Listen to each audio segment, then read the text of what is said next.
Thank you, Phyllis. Well, good morning and welcome to Unity of Bloomington, whether you're here in person or if you're watching a recorded version of this online. Please know your soul is welcome here. Now I'd like to invite you to say with me our declaration statement of who we are.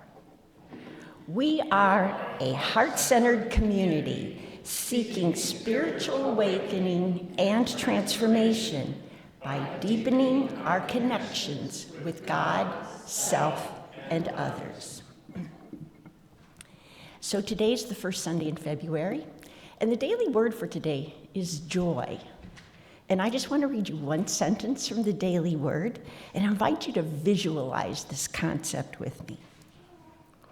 Joy is the anchor that keeps me rooted in peace and wholeness, and the wings that help me soar through the open skies of imagination and choice.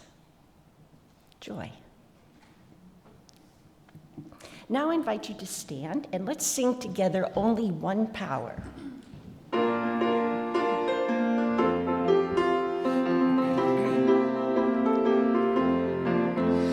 There is just one presence, there is just one light, shining in the world like a beacon in the night. There is just one power we all can share, one great power everywhere. One great power, one great love, big as the ocean and the skies up above. One great spirit waiting in prayer, one great power everywhere. There is just one purpose, there is just one spark, burning in our souls like a candle in the dark. There is just one chorus we all can sing, one great power, let it ring. One great power, one great love, big as the ocean and the skies up above. One great spirit waiting in prayer, one great power everywhere. One great power, one great love, big as the ocean and the skies up above. One great spirit waiting in prayer, one great power everywhere. One great power everywhere.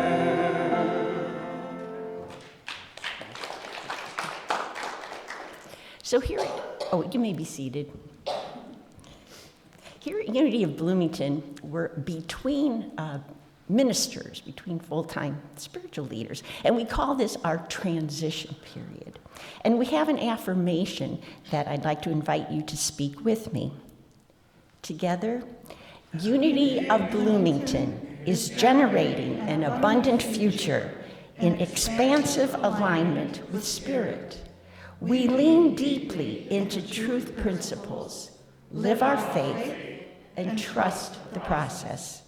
Our greatest desire is to be abundant and attract those who value spiritual growth, including our next right minister.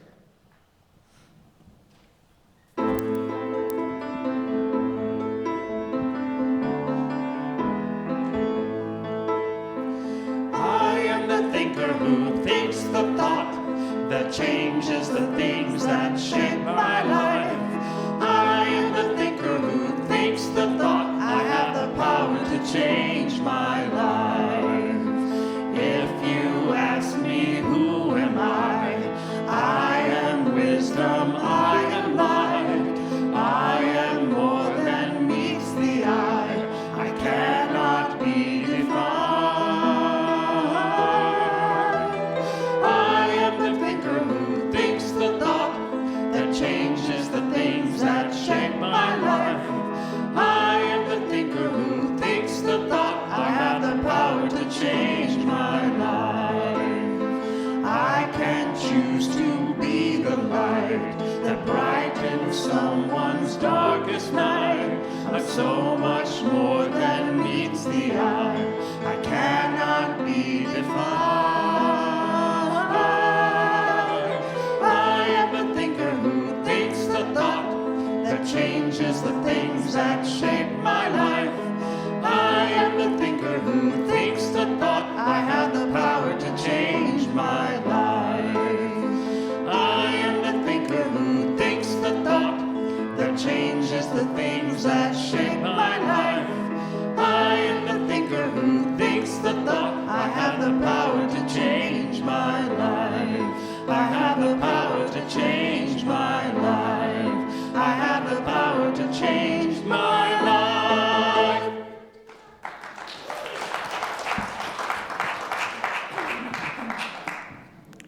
So we're at a point in the service that's called our mystic moment. Modern mystic moment. But today's reference isn't so modern. It's from the book of Matthew, from the Bible. From Matthew chapter 22, verse 34 to 40. Jesus taught, "Love the Lord your God with all your heart and with all your soul and with all your mind. This is the first and greatest commandment. And the second one is like it. Love your neighbor as yourself. All the law and prophets hang on these two commandments. Heart, soul, mind, self, neighbor." So what's the deal with these commandments? Well, a commandment is meant to keep our focus clearly and firmly on our intrinsic oneness with the divine source. Jesus demonstrated and taught us how to live as the love of God, first commandment. And the instruction to love our neighbor as we love ourselves may be more challenging even than the first commandment. The second commandment often stretches us in uncomfortable ways. We don't always like our neighbor. Our neighbor may be an individual who may have wounded, insulted, or ignored us. And the emotion we experience with this individual most likely is far from love. So the real challenge that grows us is to consciously strive to love each and every person we encounter, no matter how we feel about them. Who knows? This individual may also be striving to love us. What a concept. Simply, to love God means you also love God's people. First and second commandment. And now our musical inspiration will be provided by our music team.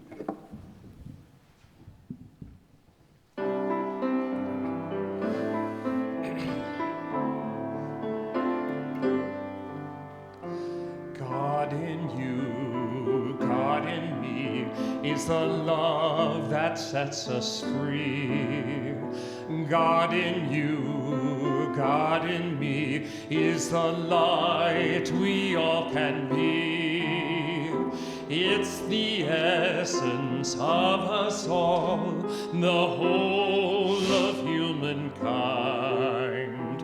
It's the source of all my good, the universal mind. And God in you, God in me, is the truth of who we are. God in you, God in me, is more powerful by far than anything we can think or dream. It's the best that we can be. And so it is, God in you, God in me. God in you, God in me, is the love that sets us free. God in you, God in me, is the light we all can be. It's the essence of us all, the whole of humankind. It's the source of all my good, the universal mind. And God in you, God in me, is the truth of who we are. God in you, God in me, is more powerful by far than anything we can think or dream. It's the best that we can be. And so it is, God in you, God in me. And so it is,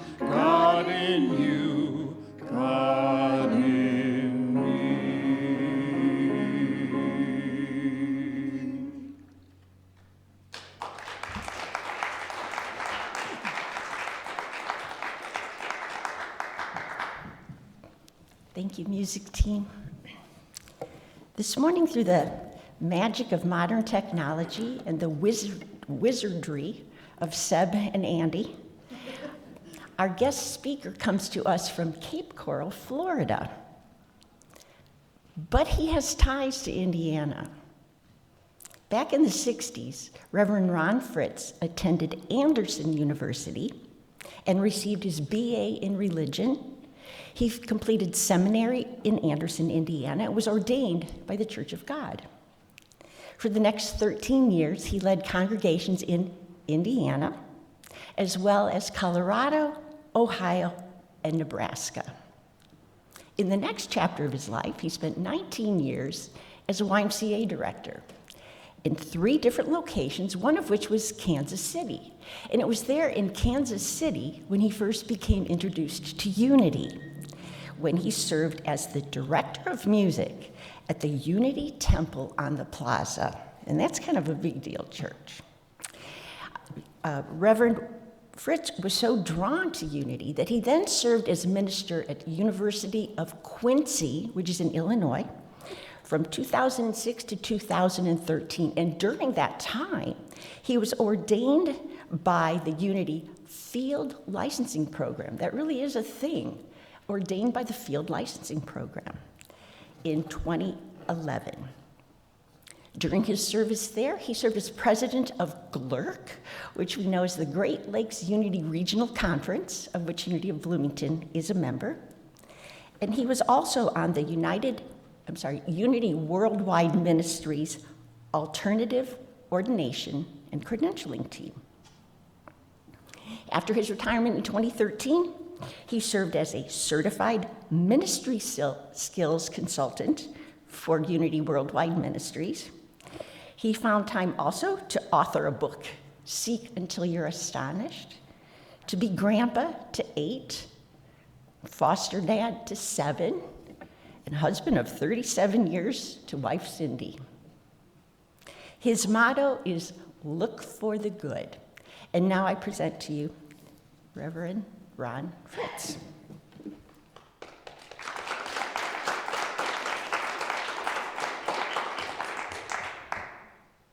Well, thank you, Susan. That was so good. I think I might see if you can go with me whenever I'm speaking somewhere and introduce me. You did such a good job of this. I just want to begin before I share with you my thoughts about what is God. I just want to say a few words about the incredible volunteers and staff that you have there at Unity of Bloomington. I try to avoid names because I know it's easy to leave someone out, but I do want to mention Phyllis. She is quite simply one of the best musicians I've worked with. She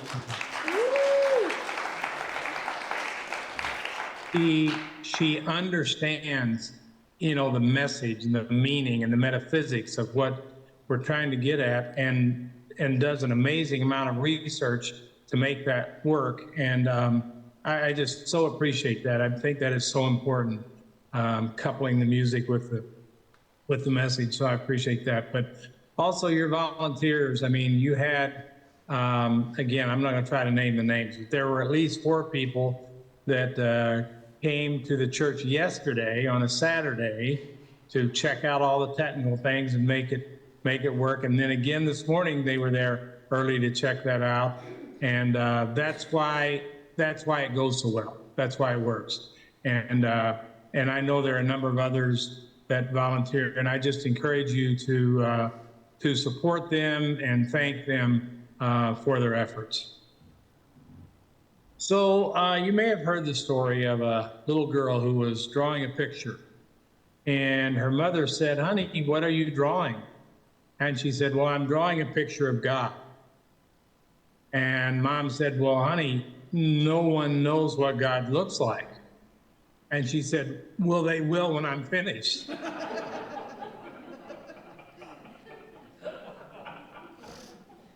So when I spoke with you in September, I talked about my book, and I appreciate Susan mentioning that.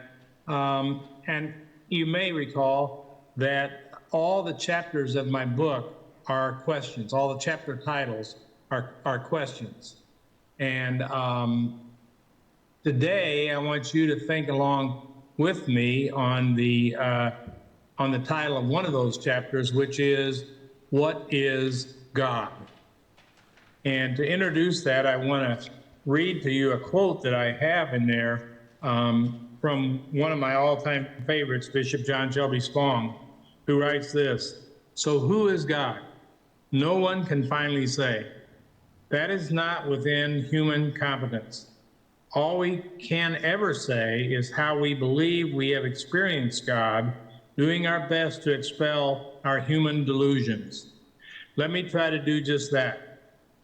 I experienced God as the source of life, calling me to live fully and thus to respect life in every form as embodying the holy." So here's what we do with God. One of the things we do with God. How many of you have a pet? Okay, I see a few hands. I can see well enough to see a few. And I'm sure there are quite a few of you. How many of you who have pets have given your pet a name? How many of you think about what they feel and think in terms of what you would be feeling or thinking if you were in that spot? Of course, we all do this. We have two dogs, Flash and Murphy, and we talk to them like they were human. And we talk about, oh, I wonder how they feel. I wonder if they're feeling hurt. I wonder if they're sorry to see us go, et cetera, et cetera. And that's known as anthropomorphism. We give the animals human characteristics. Well, the incredible thing is, for years, we've done exactly the same thing with God. Someone said, God made humans in his own image, and ever since, humans have been trying to return the favor. And that's what we do, isn't it? We give those names. So what actually is God? Notice the question is not who is God, because God for me is not a being, not some creature out there somewhere, but rather it's what. And the question for me for years now, and continues, is trying to define or better understand what that is, what God is. And so let me just suggest a few things that work for me in terms of images or concepts, and these are by no means all of them. And hopefully as I share some of them, you will think of others that work for you, and perhaps I'll be able to convince you to sort of question some of them and see if maybe you should change some of them. So probably my favorite, one of my all-time favorites for sure, is God as mine. Thinking of God as this intelligence that sort of stands under and around and through and in everything. But a capital M mind, and in our mind, we might use a small m. They sang earlier the song that I love by Sue Riley, I Am the Thinker. And there it is. I can think about it. I can think about what this means. And you may be familiar with the verse in Psalm 46:10 that says, be still and know that I am God. And that's one of the best possible ways for us to think about this question, what is God, is just to be still.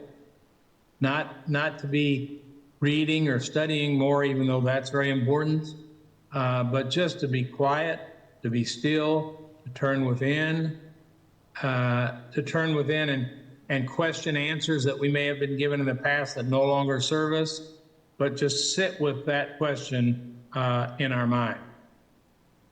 Another favorite of mine, or that you'll be familiar with, I know, is power. One power. They sang the great song by Devotion by Robert Anderson. One great power everywhere. Only one power. And I think it's always good to remind ourselves that means there's no devil, There's not another power. There's just one power. There's no duality. There aren't two things, and there aren't separation. There's not the power and us. It's the power that is us, the power that lives within us, that lives as us, that expresses as us. One power, no separation. And coupled with that often is presence, one presence. I want to share with you a personal story that relates to one of the foster children that we had in our home. We got him when he was, I think, around 5 or 6 years old. We had him in and out a couple of times over several years. Eventually, he was adopted, which was a great thing. That was kind of a goal that we felt like kind of a success. Unfortunately, the man that adopted him kept him in touch with us, and he kept in touch with us, so we knew something about his progress. I was at a national unity conference in California that I was required to attend as part of my licensing program. And while at that conference, we got word that this young man at 19 had fallen off a building and died. And I knew instantly that I had to leave the conference and go home. I had to be there for the funeral. I had to be there to support my wife and others. And so I went to the minister who was the head of the program that I was involved in. I found her standing in the hall talking to a few other persons, and I told her what had happened and that I was going to have to leave early, and I understood that I was supposed to be there. She immediately reacted this way. She said to all the others there, "Join hands, let's have a circle." And she led a prayer for me and for Will and for others involved. I could not tell you one word that she said in that prayer, but I can tell you this: I felt the presence in a powerful way, in a way that is not equaled by many experiences in my life. And I realized in that moment and since that not only is that a very adequate and significant word to use for God, but it's also, in terms of God living as us, it also is one of the important things for us to be, is to be present. I came to realize that in times of grief, in times of illness, in times of struggle, it was not so important the words that I used, but it was important that I was present, that they knew I was with them, that they knew I was standing with them. And so presence is a very important word for me in terms of trying to describe this God, this thing that's there. Another one I would invite you to look at and think about. Susan already mentioned that I have a kind of a mantra that's look for the good. And if you follow me on Facebook or email or anything, you're very likely to see me use that phrase, look for the good. I want to share with you something that I wrote in the book about this concept. And I want to preface that by saying, you know, they sang the song this morning, "God in you, God in me." And what a nice job they did, and what an important message. But I would say if I changed anything about that song, I would, instead of saying God in you and God in me, I would say God as you and God as me. Because for me, that one little word changes the whole meaning of that, and especially the meaning for me in terms of how do I manifest or express this God, this mind, this power that is me, that I'm one with. I'm not separate from it. And so I write in my book, I hear traditional Christians and even sometimes people in unity use this statement: God is good all the time, and all the time God is good.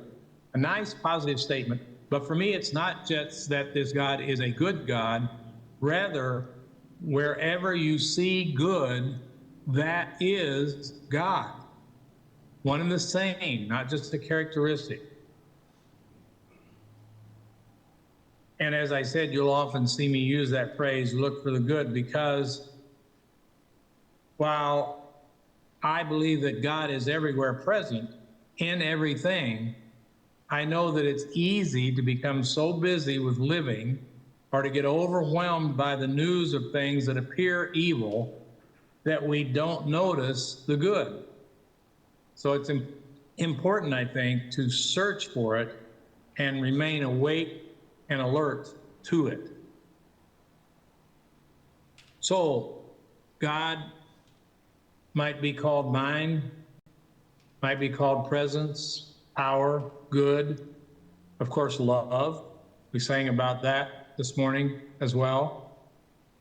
But what I want you to think about with me is, what does that mean, and how is that meaning different from perhaps many of you, like I, were taught that God is this being somewhere out there in the sky, out there in heaven, this being that is variously good and gives gifts, but at other times is judgmental and that sends tests and all these kind of conflicting things that are all just descriptions about this being out there somewhere. But the significance for me is that it's not this being out there somewhere, it's this mind, this power, this presence, this good, this love that is in me and expresses as me and as you.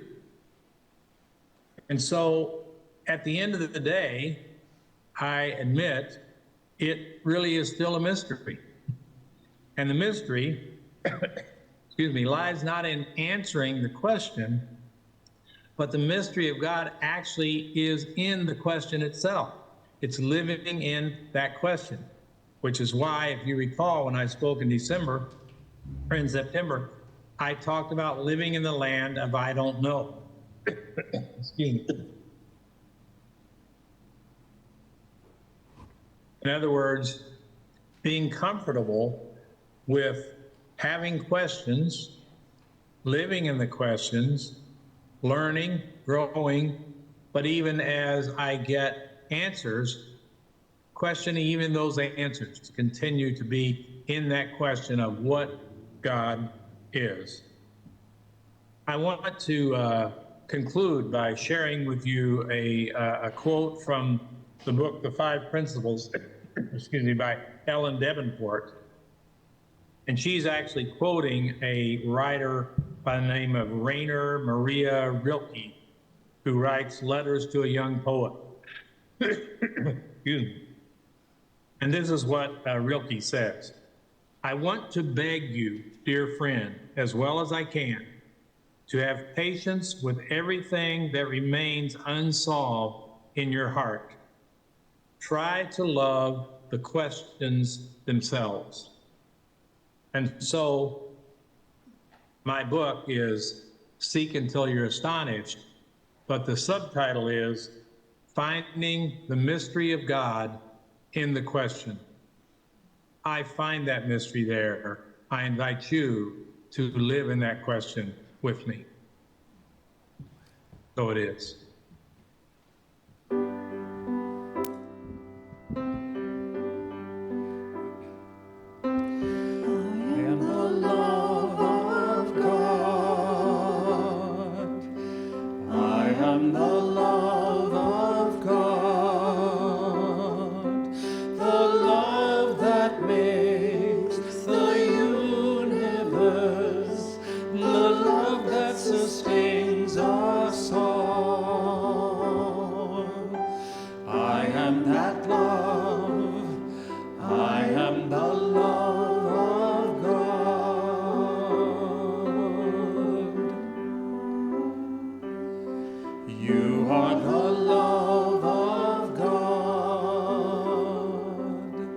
You are the love of God.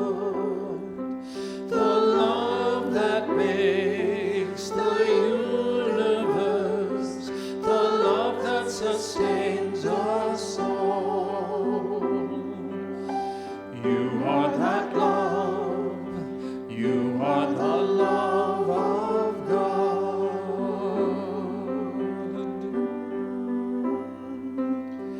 We are the love of God. We are the love of God. The love that makes the universe, the love that sustains our soul. We are that love, we are the love of God.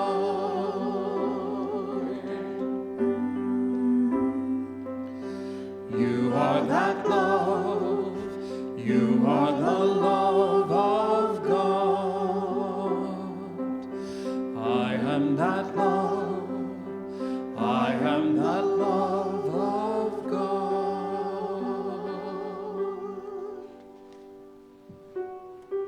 I invite you now to join me in a time of meditation.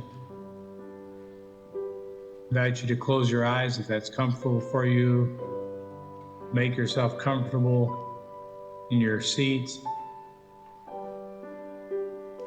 Notice your breath as you settle into that inner sanctuary where mind and heart are connected. Just breathe into that. Take a moment to think about the truth of that song. You are the love of God, as well as the truth of you are the good. You are the power. You are the presence. You are the life. Just take a moment and sort of rest in the truth of that. Wondering about it, perhaps even questioning it, and yet knowing that it's truth. Knowing that that is what you are. So, in the acceptance of that, in the realization of that, I invite you to just take a moment holding that, feeling that, realizing that in the silence.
Now, as you gently bring your awareness, your thoughts back to this place and time,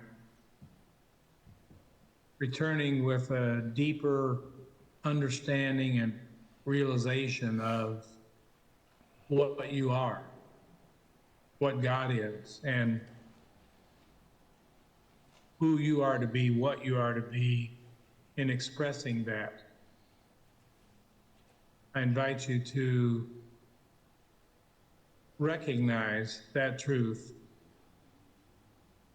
and to set your intention to live even more fully into that expression of God that we are. And so it is.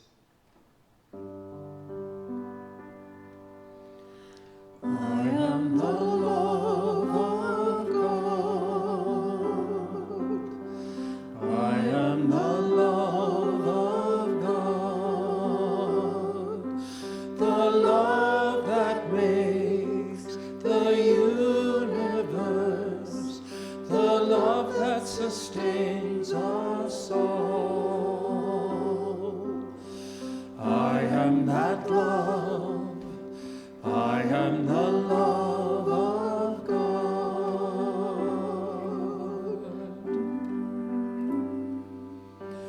You are that love. You are the love of God.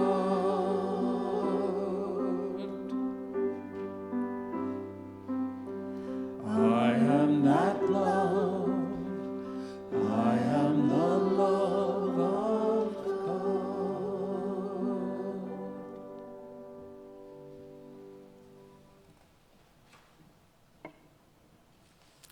Thank you, Reverend Fritts. You can follow Reverend Ron Fritts on Facebook at Ron Fritts, Astonished Seeker. He also has a website called astonishedseeker.com. And if you'd like to read the entirety of his book, you can order it on Amazon. Seek Until You're Astonished. So let's prepare now to show our gratitude for what we continue to receive by preparing a gift. Checks or cash are always welcome. You can use the envelope in the seat pocket in front of you. This also includes a prayer request form at the top, if you'd like to do a prayer request with your love offering, or just a prayer request and put it in the love offering bag is fine as well. There are other ways to give. We have a text to give number. Personally, I'm not sure how that works, but somebody does and can help you with that. There's also on our website a donate button, so you can use a credit card or a debit card or whatever there. Also in the seat pocket in front of you, there is a blue sheet, Welcome Newcomer. And if you're new to Unity today, we care about your experience and would welcome your feedback on our Welcome Visitor form. So let's have the greeters please come forward. There you are. And we're all going to say together our abundance affirmation. Together, I am an abundant being, an abundant universe. I'm not dependent on people or situations for my good. God is the source of my supply. I always have something to give, and I consistently give it. I expect the best, I give my best, and I now attract the best in every experience.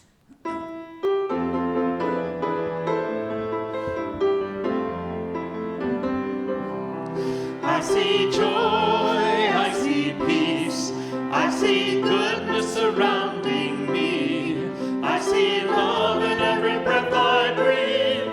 I see God in everything. I see happiness, I see freedom. I see the beauty that lives in me. I see perfection in what life brings. I see God in everything. I feel joy, I feel peace, I feel goodness surrounding me. I feel love in every breath I breathe. I feel God in everything. I feel happiness, I feel freedom. I feel the beauty that lives in me. I feel perfection in what life brings. I feel God in everything. I know joy, I know peace, I know goodness surrounding me. I know love in every breath I breathe. I know God in everything. I know happiness, I know freedom. I know the beauty that lives in me. I know perfections in what life brings.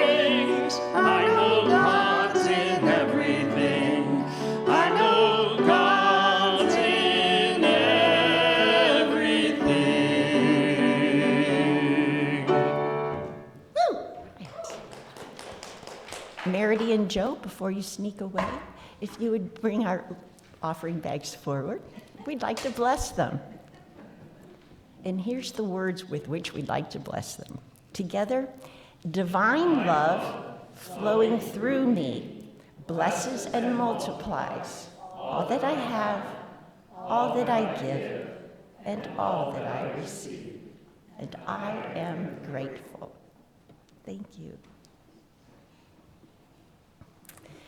So we have a few announcements, and many of them are also reiterated in your bulletin, which you're always welcome to take home.